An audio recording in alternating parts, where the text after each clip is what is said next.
ने स्वयं के अलावा सबको हराने के लिए काम किया वहां अपने जिले में और अपने संसदीय क्षेत्र में।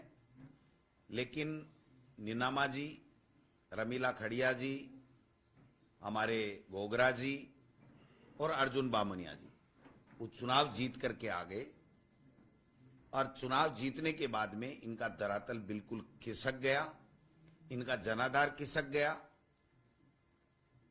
और पिछली दफा भी इनको 2.5 साल तक पार्टी ने इसलिए नहीं बनाया था कि पिछली दफा भी ये शिकायत थी कि इन्होंने बाकी के साथियों को हराने के लिए काम किया है। ऐसे में 2 साल बाद में इन्होंने पार्टी आलाकमान के पास जाकर के माफी मांगी थी कि मैंने ऐसा काम नहीं किया और फिर भी अगर पार्टी महसूस करती है तो मैं भविष्य में इस प्रकार की कोई गतिविधि नहीं करूंगा जिससे पार्टी को नुकसान हो। तब जाकर के 2.5 साल बाद में इनको मंत्री बनाया था। तो इनका आचरण काफी वर्षों से संदिग्ध रहा है, लेकिन फिर भी पार्टी ने ये सोच करके कि आदिवासी नेता है और कांग्रेस की पार्टी की रीति नीति में विश्वास करके और काम कर रहा है तो इसको माफी देते हुए मौके देते रहे। लेकिन अब निश्चित रूप से इनको ये लग गया था कि इस कांग्रेस पार्टी में आपका कोई स्थान नहीं है, आपको कोई मेंबर ऑफ पार्लियामेंट की टिकट नहीं दी जा रही है। भविष्य में अपनी राजनीतिक जो उनकी विरासत है उसको समाप्त समझ रहे थे कांग्रेस पार्टी में, इसलिए उन्होंने भारतीय जनता पार्टी का दामन थामा है।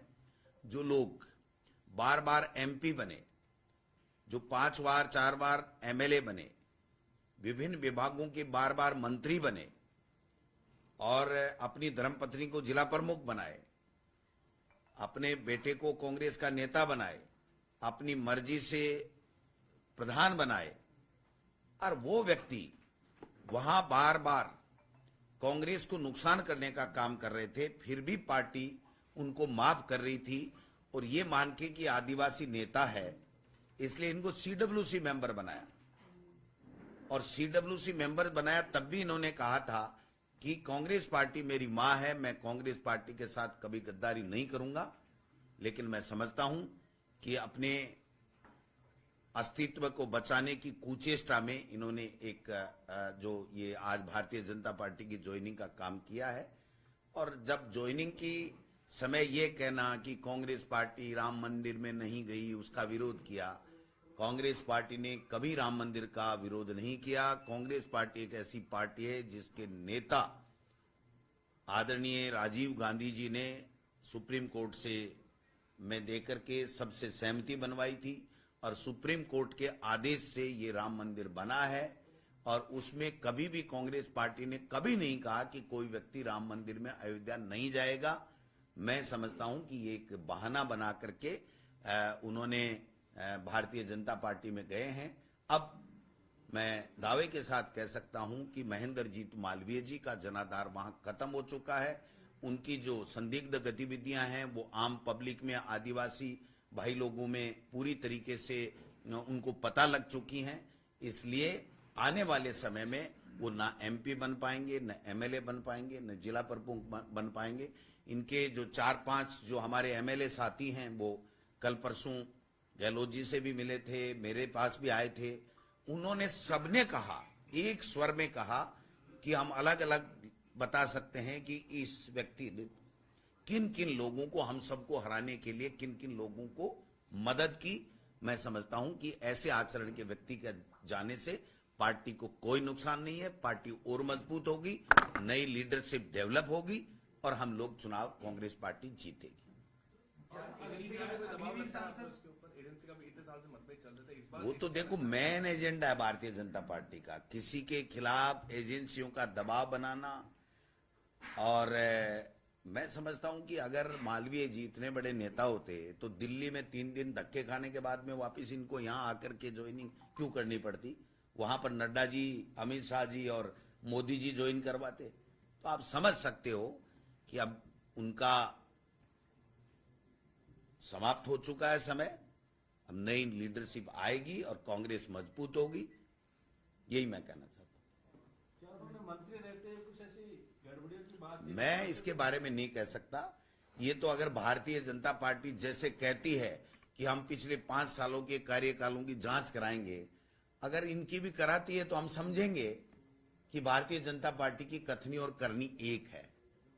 अगर नहीं कराती है, मैं तो नहीं कहता गड़बड़ की होगी, हमारी सरकार में मेरी नजर में किसी प्रकार की कोई गड़बड़ी नहीं की, पारदर्शिता के साथ में काम किए हैं। इसलिए मैं ये आरोप नहीं लगाता कि मालवीय जी ने कोई गड़बड़ की होगी। बट मैं भारतीय जनता पार्टी को ये जरूर कहना चाहता हूं कि क्या आपके विपक्ष में जब रहते हैं तो सब चोर होते हैं, और ऐसी कौन सी वॉशिंग मशीन है कि आपके पास जाते ही सारे दूध के दूल्हे और एकदम ईमानदार हो जाते हैं? तो वो देखते हैं, क्योंकि भारतीय जनता पार्टी के मुख्यमंत्री जी ने और तमाम नेताओं ने यह कहा कि हम पिछले 5 साल के कार्य जो काल था उसमें जितने भी हैं उनकी सबकी जांचें कराएंगे। तो अगर वो जांचें कराएंगे और उसमें क्या पाया जाएगा वो आने वाला समय बताएगा। आज हम इसके ऊपर कोई बात नहीं कर सकते। भाई साहब है ना, पूर्वी राजस्थान को भी साधा जा रहा है बीजेपी ने, और उधर से पश्चिमी राजस्थान को भी साध रहे हैं, इधर से शेखावटी क्षेत्र को भी साध रहे हैं। तो क्या लग रहा है कि लोकसभा चुनाव से पहले पहले बीजेपी और भी कांग्रेसी नेताओं से खुशबू लेगी?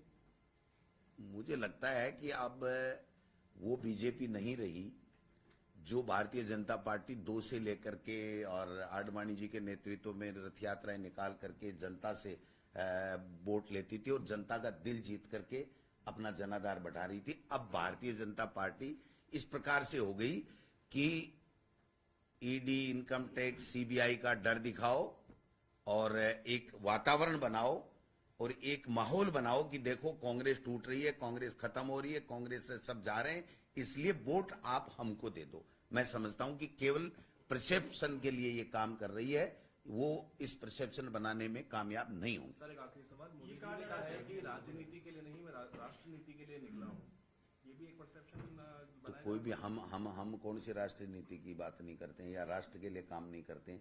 देश का 140 करोड़ की जनता का प्रत्येक व्यक्ति राष्ट्र के निर्माण के लिए काम करता है।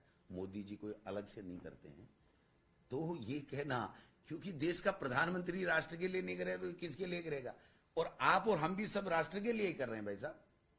राष्ट्र सबसे आगे है, राष्ट्र के बाद में ही सब चीजें, राजनीति सब चीजें आती हैं। इसलिए इसमें कोई नई बात नहीं है। ये तो 140 करोड़ लोग सब राष्ट्र के लिए काम करते हैं। अच्छा भाई साहब, जो बीजेपी में जा रहे हैं नेता वो ये कह रहे हैं कि कांग्रेस का जो पुराना विजन था, इंदिरा का विजन, राजीव का विजन, लेकिन अब वो विजन खत्म हो चुका है कांग्रेस का। इस तरीके से आरोप लगा रहे हैं वहां जाकर। वो तो उनको बेचारों को जो पढ़ाया जाता है ना कि ये बोलना, उतना ही बोलते हैं। उनके खुद के विवेक से नहीं बोलते हैं। इनकी सदस्यता तो समाप्त हो जाएगी, लोकसभा चुनाव से ज्वाइन करते ही 100% समाप्त होगी। 100। ये भी बात आ रही है कि 30 से पहले और भी बड़े नेताओं की ज्वाइनिंग होगी, तो क्या ये लोकसभा चुनाव से पहले माहौल नहीं, बनाने का प्रयास? ये काल्पनिक बात है, काल्पनिक बात है। अब ये भी एक खबर आ रही है कि भारतीय जनता पार्टी में लोकसभा चुनाव से पहले या लोकसभा की टिकटों के समय बड़ा भूकंप आएगा और भारतीय जनता पार्टी भी टूट सकती है। तो ये तो खबरें हैं, खबरें सही हैं गलत हैं कोई कुछ नहीं कह सकता। इसलिए इस तरह की खबरों का कोई आधार नहीं है। लेकिन मैं एक बात जरूर, आप जब बैठे ही हो तो मैं कहना चाहता हूं कि मुख्यमंत्री जी ने बनते ही ये कहा था कि अब आज के बाद में कोई पेपर लीक नहीं होगा। तो 2 पेपर लीक, एक तो शेखावाटी यूनिवर्सिटी में था एकेडमिक उसका ग्रेजुएशन का या पीजी का, और एक एनसीसी का अलवर के अंदर पेपर लीक हुआ है। तो 2 पेपर तो बिना प्रतियोगी परीक्षा के ही हो गए। तो प्रतियोगी परीक्षाओं के जब पेपर होंगे तो इनका क्या हाल होगा, ये देखने लायक होगा।